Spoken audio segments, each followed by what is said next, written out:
Citadel blasting New York's Mayor Zohran Mamdani for singling out CEO Ken Griffin in a push for a new pied-à-terre tax in New York targeting wealthy non-resident homeowners.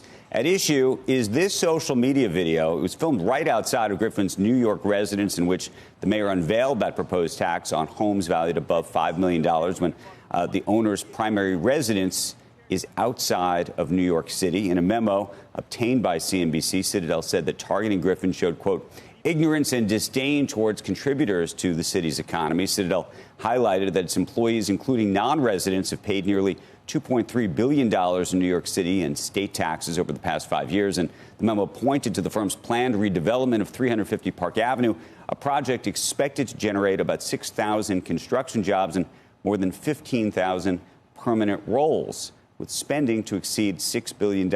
And I think if you really read the memo carefully, there's a little bit of a threat in there. Several days later. Speaking of warm greetings, I was going to do this, wanted to do this interview outside your apartment, but I thought it would be creepy and weird. So how did you feel about the mayor's little video? It was creepy and weird. Agreed. I mean, like, knock, knock, knock on the window. Like, huh. Mayor of New York knock City. on the screen, yeah. Yeah, on the screen, like. Yeah. Like that's How many times have you watched that video? Three. I What are you had going to go do back. about it? I couldn't help myself. You had to what? I had to go back and look at it again. I mean, like, you literally look at the first time and you're like, you got to be kidding me. Okay? And then the second time you're like, you know what, this has gone from creepy to actually not really creepy. This has gone to frightening because, you know, the CEO of United Healthcare was killed just a few blocks from my house. And anything that creates like an agitation in the extremist on either side of the aisle is a frightening dynamic. I mean, you know, if we look at what happened in D.C. The mayor of New York City decided to film a campaign video right outside a private citizen's front door.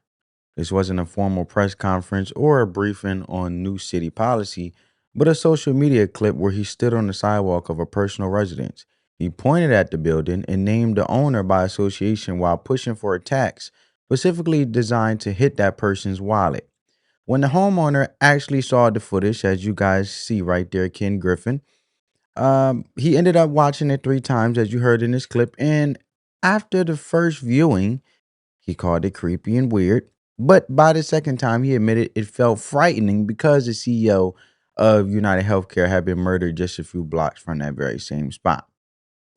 This situation isn't actually about the math of a tax bill, even though reasonable people can argue over tax policy for hours.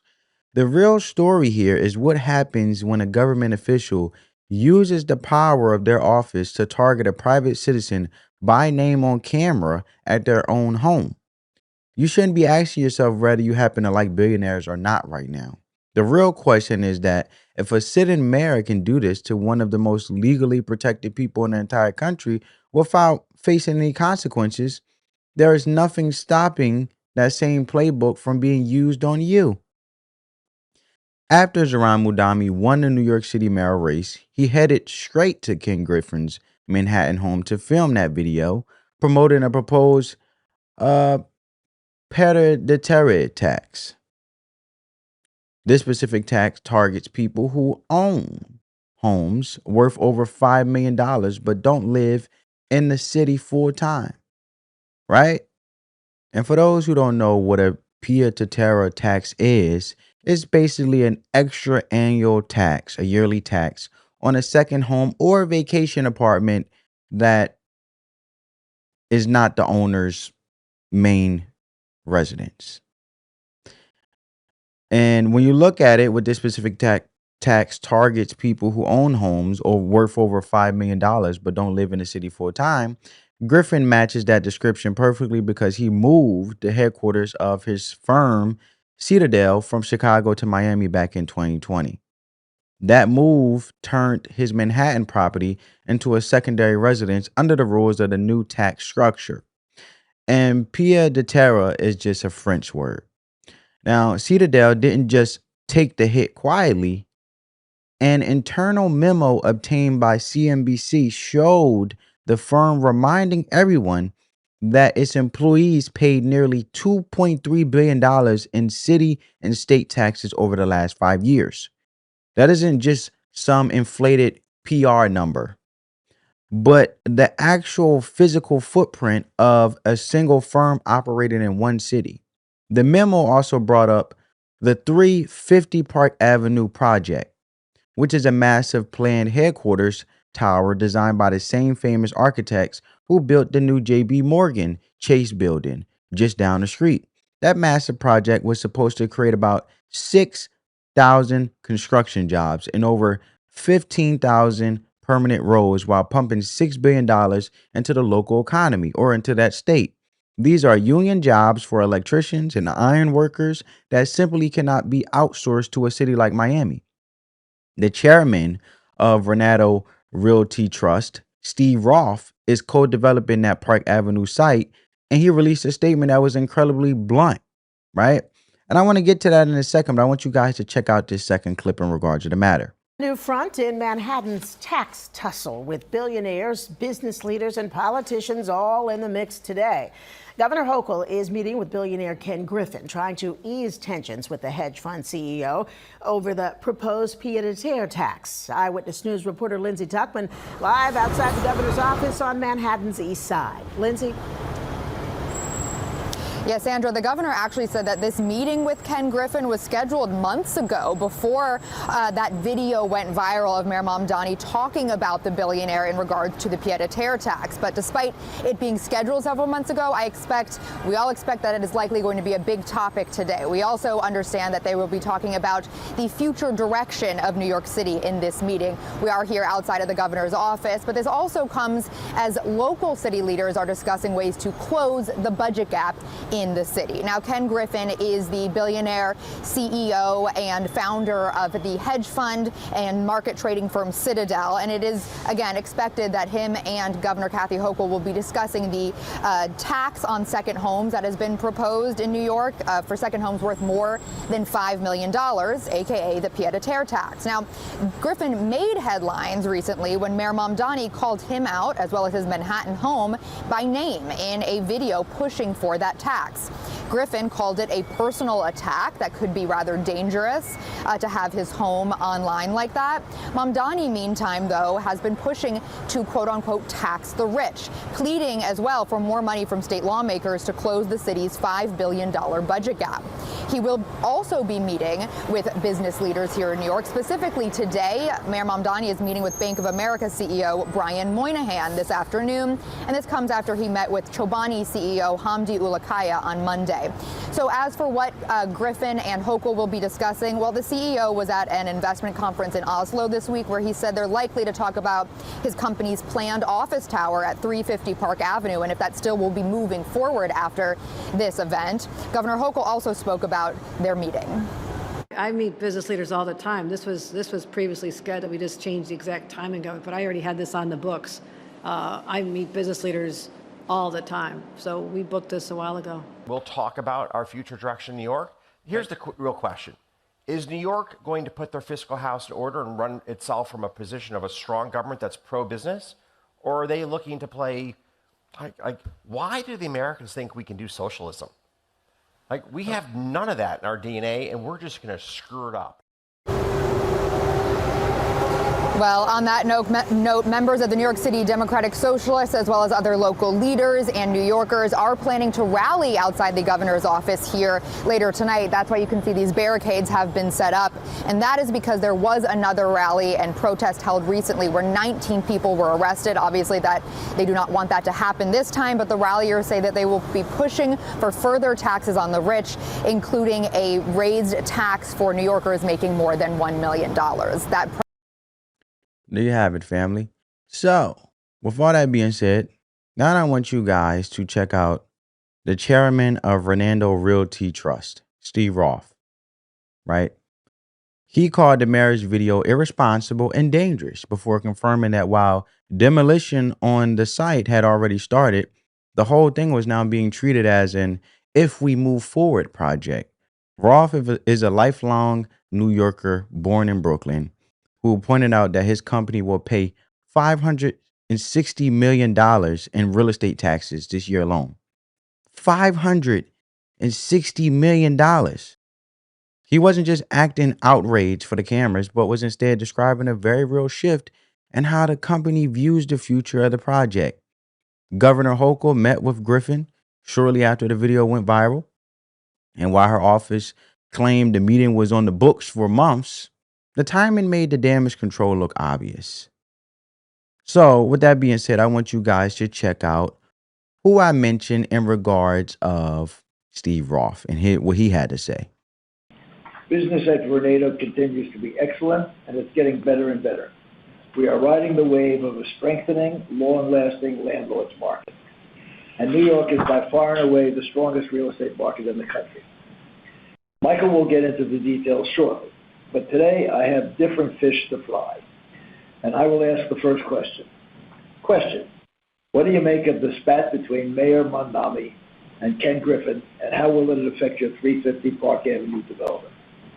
Answer: let me begin by saying that I do not and cannot speak for Ken, but I do unambiguously stand with him. And notwithstanding the mistakes and bad form of the recent video that went viral, we are pulling for Mayor Mamdani to succeed. Let me establish my credentials. Vornado is a New York company, and I am a New Yorker, born in Brooklyn and attended DeWitt Clinton Public High School in the Bronx. Both Vornado and I are lucky to be New Yorkers. My daughter and 3 granddaughters live in the Bronx, and my son and his family live in Brooklyn. My wife of 56 years and I live and work in Manhattan. We follow the rules and we pay our fair share. Vornado will pay $560 million in real estate taxes this year, and I'm pretty sure that's in the top 3. And that doesn't begin to count the personal income taxes that I and our Vornado population pay to the city and state of New York. We work our asses off, and we are not boastful. We are very proud of our lifetime of achievements. We are the company that is investing billions to transform the Penn District. New York is a union town, and we are a union shop, employing thousands of hardworking New Yorkers in our buildings and on our construction sites. The ugly, unnecessary video stunt is personal to Ken and sort of personal to me, too. You see, Vornado and I are the developers of both 220 Central Park South residential building and the 350 Park Avenue Citadel Tower. We are all shocked that our young mayor would pull this stunt in front of Ken's home and single him out for ridicule. This was both irresponsible and dangerous. As I said, Vornado is the owner of the 65-year-old building on the Park Avenue block front that will be raised to make way for the Citadel New York headquarters tower, which will employ thousands, further cementing New York as the financial capital of the world, and pay significant taxes, and on and on. This building is being designed by the same Foster and Partners architectural team that designed J.P. Morgan Chase's new headquarters down the block. This is now the If We Move Forward project. Now, a project of this scale takes years, and we have already worked with 2 prior city administrations, both of whom have recognized the benefits and have been enthusiastically welcoming and supporting, as evidenced by the rare unanimous ULIP approval for this project. Demolition began literally days ago, and we at Vornado are ready to go. There you have it, family. That was Steve Roth. Right now, it's the If We Move Forward project, as you guys heard and what I said earlier. So with that being said, with Governor Hochul meeting with Griffin shortly after the video went viral, which seemed more like damage control, Griffin spoke from an investment conference in Oslo and was just as direct as his partners. He explained that Citadel went back to Miami and actually grew their office building plans to make them larger because the mayor's actions proved the doubling down on Florida was the right move. His view was that they wanted to be in a place that actually embraces business and personal freedom. The final score after 190-second video is that a $6 billion project is now in jeopardy, even though demolition already started.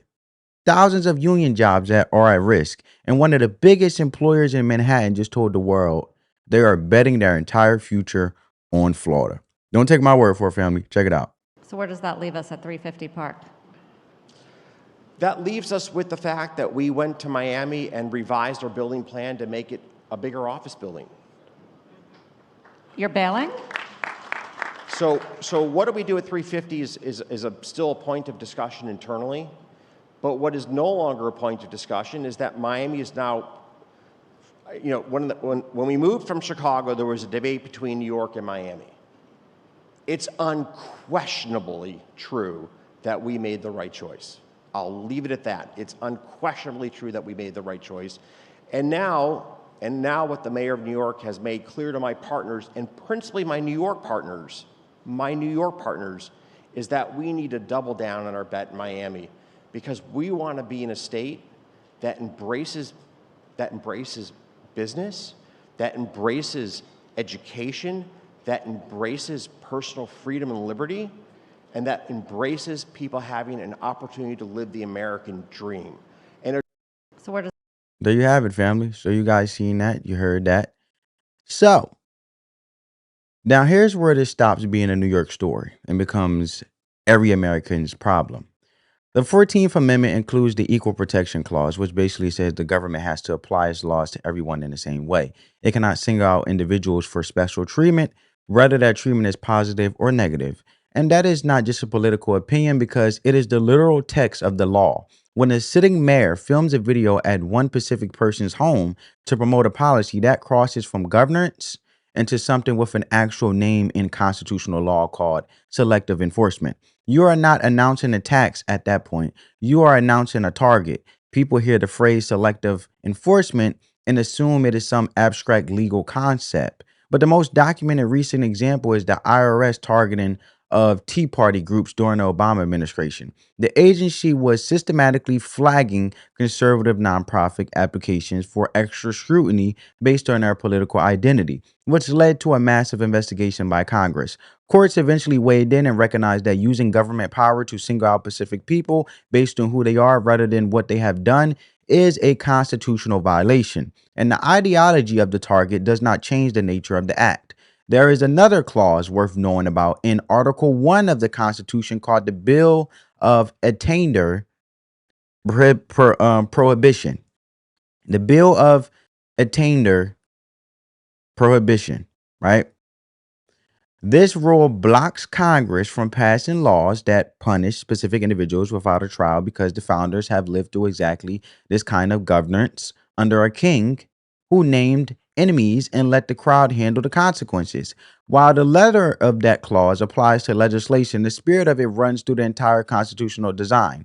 And executive officials using public platforms to name and shame private citizens into compliance is just the same impulse wearing different clothes.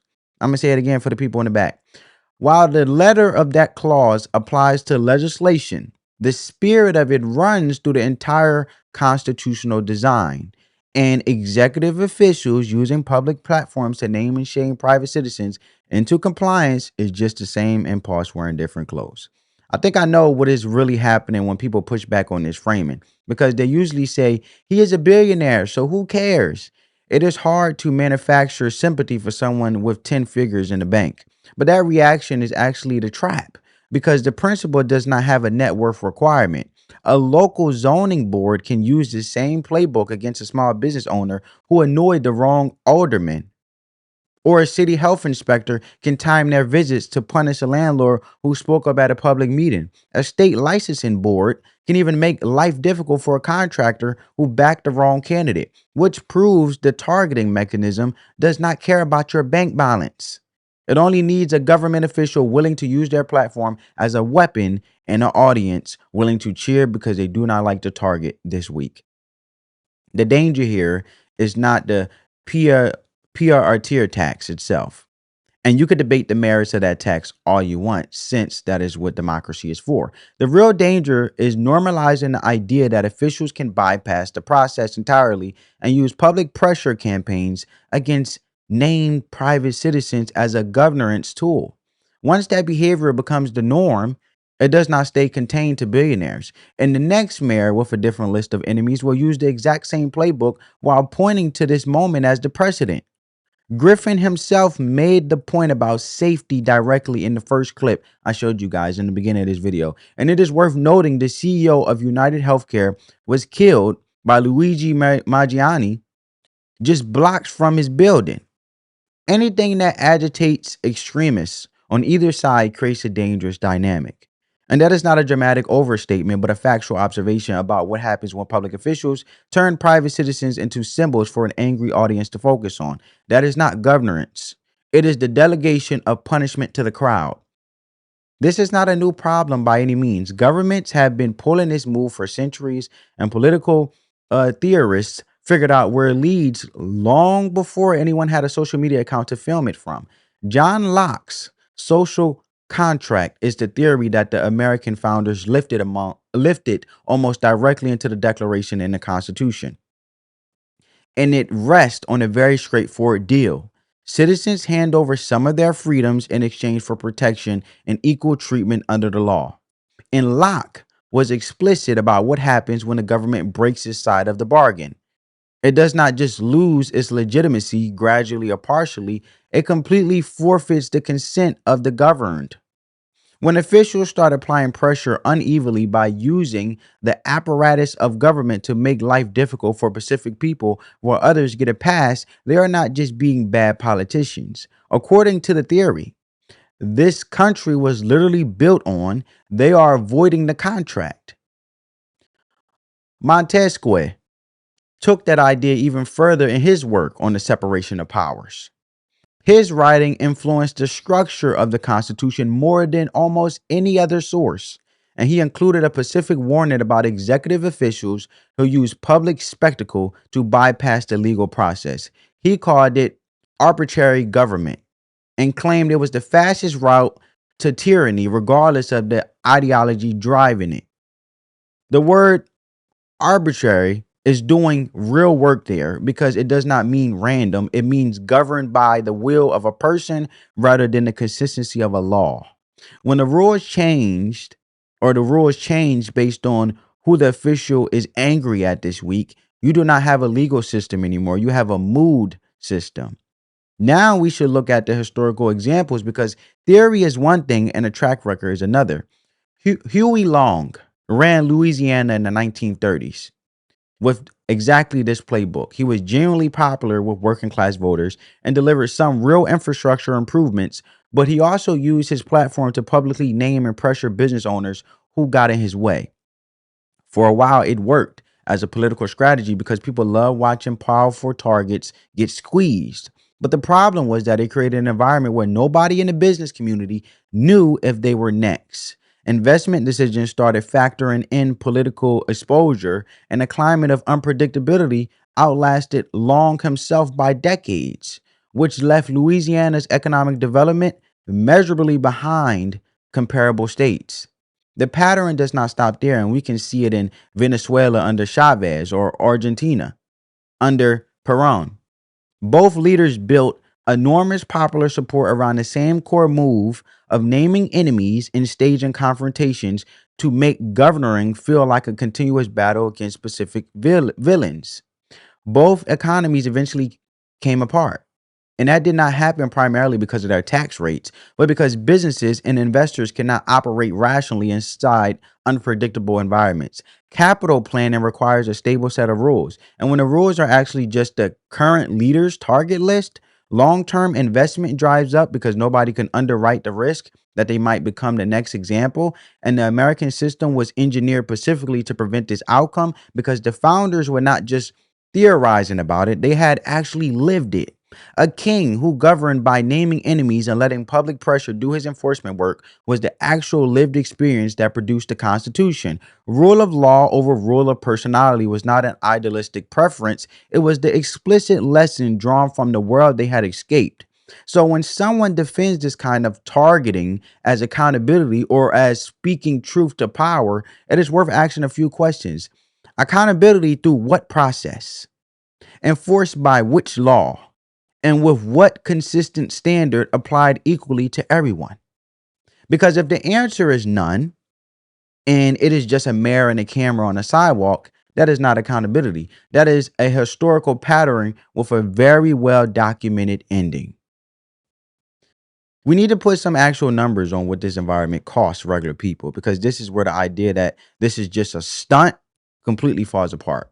New York's millionaires make up less than 1% of the people filing taxes in the state. Yet the Citizens Budget Commission found they provide a roughly 40% of the city's personal income tax revenue. When you think about that concentration, you realize how fragile the structure actually is. The subways run, the schools get funded, and the fire stations stay open because of a tax base so narrow that losing even a few thousand high earners punches a hole in the budget. This isn't about ideology or taking sides. It's just basic arithmetic that middle income workers eventually have to solve. The reality is that those high earners have been leaving in a pattern large enough to track rather than just moving out one by one. Between 2018 and 2022, the Citizens Budget Commission discovered that New Yorkers moving to Florida carry nearly $14 billion in income with them.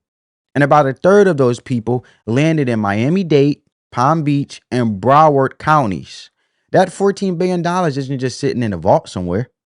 It's the tax base that used to fund services for the people who stayed behind. When capital moves money, the bill for running a city doesn't just disappear. It simply redistributes downward to everyone else. Now we have to look at what the 350 Park Avenue project actually represented for the city's workforce. And those 6,000 construction jobs aren't just abstract numbers on a spreadsheet. They represent iron workers, electricians, and plumbers who live in the Queens or Bronx and commute to Manhattan to support their families. The 15,000 permanent roles attached to a functioning Citadel headquarters don't all pay hedge fund salaries either. Since a major employer creates a need for security, building management, and local restaurants, when a project of that scale shifts from being under construction to a maybe project, the economic ripple isn't contained to a billionaire's balance sheet. It runs straight through working class neighborhoods. The mobility gap matters here, and we should say it plainly. Capital moves easily, but labor does not. Ken Griffin and his partners can revise a building plan and redirect their investment to Miami in a single afternoon. But the electrician who had that job penciled in for next spring can't just follow the money. He is locked in by his mortgage, his kids' school, and his family roots.